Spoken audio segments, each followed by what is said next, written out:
So Kartik, what is the Tata Curvv Electric? So you're going to be looking at the Tata Curvv and thinking a lot of things because it's bigger, it looks very different.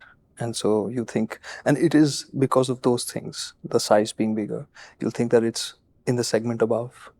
But effectively, we can fix what you can expect from the Tata Curvv by calling it the Tata Nexon Sportback. Okay.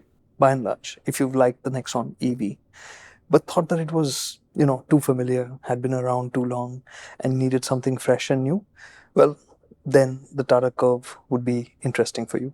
Okay.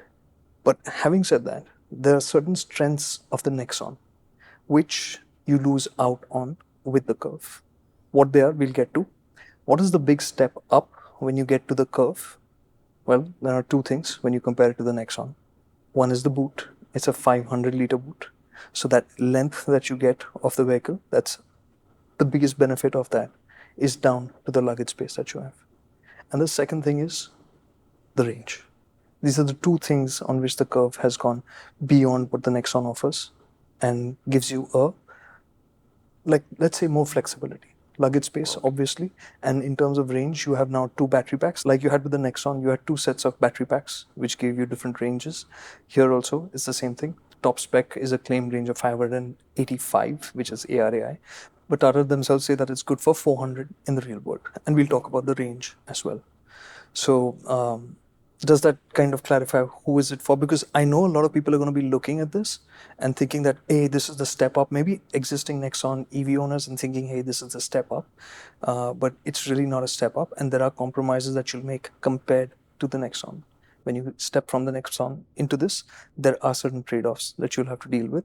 One specific one, which we will talk about. But for now, does this set context of what is it? Yes, but then I want to ask the question saying, can the Indica Vista platform grow even further?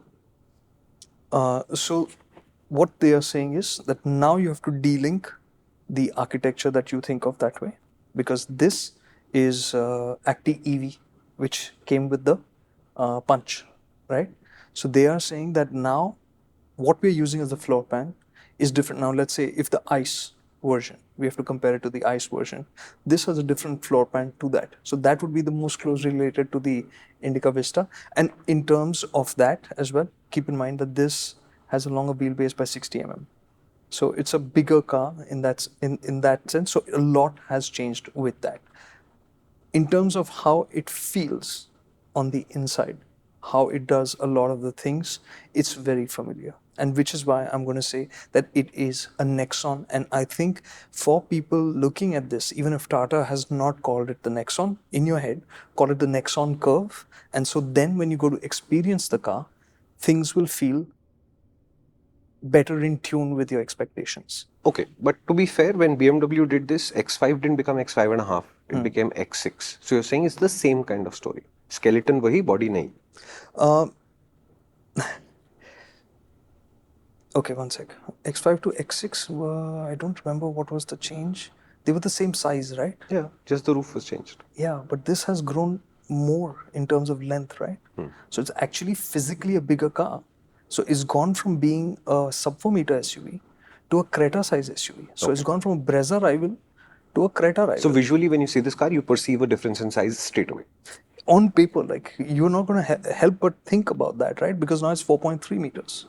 So which means it's Creta.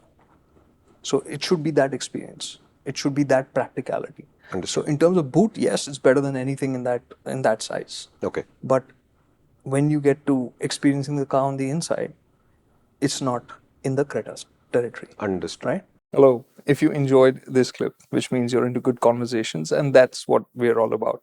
It's really hard packing in the essence of an idea into a 60-second clip. This 3-minute, 5-minute video would have given you a sense of that, and you can enjoy this entire conversation in its full glory on the MotorInc channel. So why don't you head out over there and subscribe to that, and you could subscribe to this channel as well if you enjoyed it.